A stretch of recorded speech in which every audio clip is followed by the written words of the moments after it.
बिस्मिल्लाहिर्रहमानिर्रहीम। दोस्तों, आज का जो केस है वो है प्राइवेट कंप्लेंट, जिसे हम अपनी ज़ुबान में इस्तगासा कहते हैं। जब किसी जगह कोई मुजरमाना फेल होता है कि वकूआ होता है मुजरमाना, तो उसकी दो कैटेगरीज हैं। एक होता है कॉग्निजेबल ऑफेंस, जिसे काबिल दस्तंदाजी पुलिस जुर्म कहा जाता है, और दूसरा होता है नॉन कॉग्निजेबल ऑफेंस, जिसको नाकाबिल दस्तंदाजी पुलिस जुर्म कहा जाता है।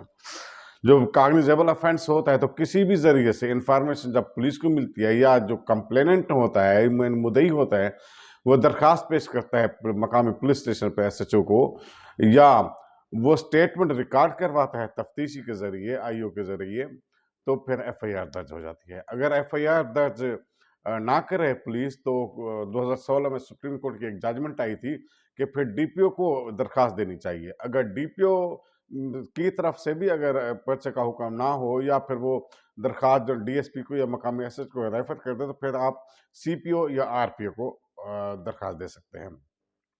ऐसी सूरत हाल में अगर फिर भी एफआईआर आपकी दर्ज नहीं होती, तो फिर आप 22 की रिट पिटीशन जो है ना जस्टिस ऑफ पीस की कोर्ट में फाइल कर सकते हैं।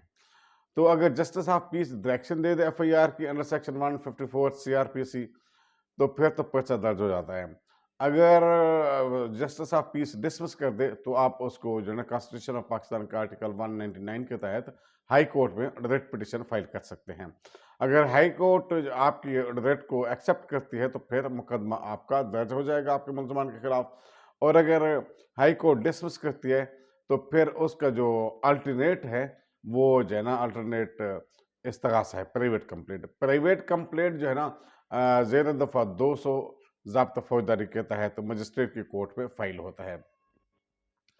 पहली ये सिचुएशन। दूसरी सिचुएशन ये है कि अगर एफआईआर दर्ज हो जाती है आपकी, फिर पुलिस जो है ना मुलजमान को बेगुनाह कर देते हैं, या फिर पुलिस पर्चा खारिज कर देती है, डिस्चार्ज करती है, तो आपके पास ऑप्शन ये है कि आप तफ्तीश तब्दीली की दरखास्त डीपीओ को दे सकते हैं। अगर वो दरखास्त एक्सेप्ट हो जाती है, तो फिर तफ्तीश मुंतकिल हो जाएगी किसी बोर्ड मेंबर के पास, या किसी दीगर स्टेशन पे, पुलिस स्टेशन के पास, तो वो फिर कार्रवाई होगी। अगर डीपीओ जो है ना डिसमिस करता है आपकी एप्लीकेशन, जो है ना ट्रांसफर ऑफ तफ्तीश तब्दीली की दरखास्त को डिसमिस करता है या खारिज करता है डीपीओ, तो फिर आपके पास जो है ना आपका इस्तगासा मजबूत होगा। इस्तगासा जो है ना, अगर एफआईआर दर्ज हो जाए, पुलिस डिस्चार्ज कर दे मुलजमान को, तो फिर ऐसी सूरत में अखराज रिपोर्ट जो है ना इलाका मजिस्ट्रेट को भेजती है पुलिस, जिस मुकदमे को खारिज करती है, डिस्चार्ज करती है। तो अखराज रिपोर्ट को फिर एग्री या डिसएग्री मजिस्ट्रेट का काम है कि वो जो ना जज साहब जो है इलाका मजिस्ट्रेट, उसको एक्सेप्ट कर लेता है। तो फिर मुलजमान की तलबी हो जाएगी, नकुल तकसीम होगी, फर्द जुर्म होगा, और फिर एविडेंस होगी और फैसला होगा, और उसके बाद सजा जजा जो भी है, बरियत होगी, सजा होगी। अगर अखराज रिपोर्ट को एक्सेप्ट करता है, एग्री करता है, तो फिर वो पक्का पक्का दाखिल दफ्तर हो जाएगा। इस सूरत में आप जो है ना आप प्राइवेट कंप्लेंट फाइल कर सकते हैं। प्राइवेट कंप्लेंट जो है ना 2000 अगर एक जो फेल है वो, या जो जुर्म है, अगर इलाका मजिस्ट्रेट की ज्यूरिसडिक्शन में आता है, इख्तियार समात आता है, तो वो फिर उसको जो ना इब्तदाई सस्ती बयान होंगे, उसके बाद जो ना वो दीगर सबूत तो शहादतें होंगी, उसके बाद इब्तदाई बहस, और उसको एडमिट करता है, तो फिर मुलजमान की तलबी होगी और केस चलेगा।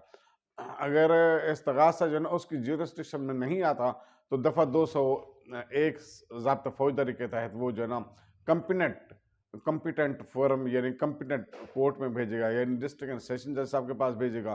डिस्ट्रिक्ट एंड सेशन जज साहब जो है ना उसको प्रॉपर कोर्ट में, जो एडिशनल डिस्ट्रिक्ट एंड सेशन जज की कोर्ट में बागत समात रेफर कर देगा। इसी तरह जो है ना, जिस तरह रेप केसेस या मर्डर केसेस वगैरह जो है ना, वो एडिशनल सेशन जज साहब के पास ज़ेर समात होंगे। तो इसको रेफर करने से पहले इब्तदाई सख्त बयान इलाका मजिस्ट्रेट जो है ना तहरीर करेगा, कलम बंद करेगा। ताहम अगर वो नहीं करता, तो फिर वो एएसजी की कोर्ट में जो है ना इब्तदाई बयान जो है ना उसको कलम बंद किए जाएंगे। तो इसके बाद जो है ना, अगर हार्ट केस है, इस्तगासे के लिए मजबूत एविडेंस का होना ज़रूरी है। और अगर एफआईआर दर्ज होती है, तो आप पुलिस मुलाजमीन को जो है ना बताओ CW यानी इस्तगासे के अंदर इस्तगासा लिखेंगे, वकील साहब लिखेगा आपकी हिदायत पे। उसके बाद शेड्यूल गवाहन बनाया जाएगा। प्राइवेट शेड्यूल गवाहन के बाद अगर FIR दर्ज हो गई थी और पुलिस ने पर्चा डिस्चार्ज कर दिया था, तो ऐसे सूरत हाल में आप पुलिस मुलाजमीन को बताओ CW यानी कोर्ट विटनेस शेड्यूल गवाहन की लिस्ट में लिखेंगे। अगर FIR दर्ज नहीं हुई थी, फिर पुलिस को लिखने की जरूरत नहीं है, फिर आप प्राइवेट गवाहान के जरिए जो ना आप एविडेंस करवाएंगे और दीगर जो डॉक्यूमेंट्री एविडेंस है वो पेश करेंगे।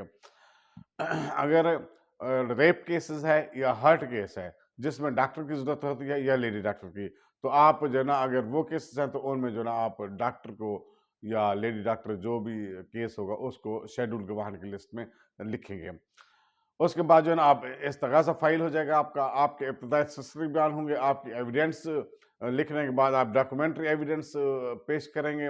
वो जो है ना इब्तिदाई सस्ती बयान पे आप उसको एग्जिबिट करवा सकते हैं, जो अटेस्टेड कापीज होंगी या असल कापी हैं, असल डॉक्यूमेंट्स हैं, उसको आप एग्जिबिट करवा सकते हैं। इस स्टेज पे अगर नहीं करवाते तो फिर वो जो है ना आप उसकी फ़ोटो कापी लगाएंगे।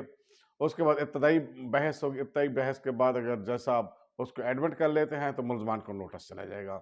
मुलजमान को नोटिस चले जाने के बाद वो हाज़िर होंगे। अगर नहीं हाज़िर नहीं होंगे तो उनके खिलाफ वारंट होगा। फिर भी हाज़िर नहीं होंगे तो फिर DPO के ज़रिए वारंट जारी होंगे। अगर फिर भी नहीं आएंगे तो वो PO बन जाएंगे, यानी प्रो क्लेम ऑफेंडर जिनको कहते हैं, यानी इश्तिहारी जिनको कहते हैं, वो इश्तिहारी बन जाएंगे। फिर पूरे मुल्क की पुलिस किसी भी जगह उसको अरेस्ट कर सकती है। अगर वो पेश हो जाते हैं तो नकुल तकसीम होंगी, फर्द जुर्म होगा। फर्द जुर्म होने के बाद एविडेंस मुस्तगीस की होगी। अगर उस एट दैट स्टेज जो काउंसिल है वकील साहब मुस्तगीस के, उस पे जो ना जो पहले इब्तदाई सस्ती बयान थी उन पे जो ना इंसार कर सकता है। और डॉक्यूमेंट्स जो पहले अगर एग्जिबिट हुए हैं तो फिर ज़रूरत नहीं है। अगर नहीं हुए तो फिर उस वक्त आप जो डॉक्यूमेंट्स आप एग्जिबिट करवाएंगे। एग्जिबिट होने के बाद जो ना शहादत होगी, फिर 342 के बयान होंगे, फिर 340 के सब सेक्शन 2 के तहत दिफा का मौका मुलजमान को दिया जाएगा। मुलजमान अपनी अगर कोई ज़ुबानी शहादत पेश करना चाहते हैं, गवाहान को पेश करना चाहते हैं तो पेश कर सकेंगे। अगर कोई डॉक्यूमेंट्स अपने दिफा में देना चाहते हैं अपनी सफाई की बाबत, तो वो डॉक्यूमेंट्स भी जमा करवा देंगे। उसके बाद जो है ना फाइनल बहस होगी, फिर कोर्ट को इख्तियार हासिल को इक्वट करे यानी बरी करे या सजा दे मुलजमान को। ये है इस तगासे में एक फौजदारी केस है। ये इलीगल डिस्पोजिशन एक्ट जो ज़मीन की बाबत है उससे डिफरेंट है। ये इस इस्तगासे के अंदर जो है ना हर डेट पे मुस्तगीस को भी कोर्ट में पेश होना होता है और मुलजमान को भी पेश होना होता है। तो दोस्तों ये था इस्तगासा जो दफ़ा 200 ज़ाब्ता फौजदारी कहता है तो पेश होता है। ये अल्टरनेट FIR का है, यानी अगर किसी की भी FIR नहीं होती तो फिर इस्तगासा में आकर कोर्ट के अंदर अपने केस को साबित करके मुलजमान को सजा दिलवा सकते हैं। इसके लिए ठोस शहादतों की जरूरत होती है। Mohammad Akhtar Aziz, advocate high court, 0304966271। Thank you YouTube management. और दोस्तों सब्सक्राइब करें और अच्छी अच्छी वीडियोस कानूनी मालूमात हासिल करें। अल्लाह हाफिज़।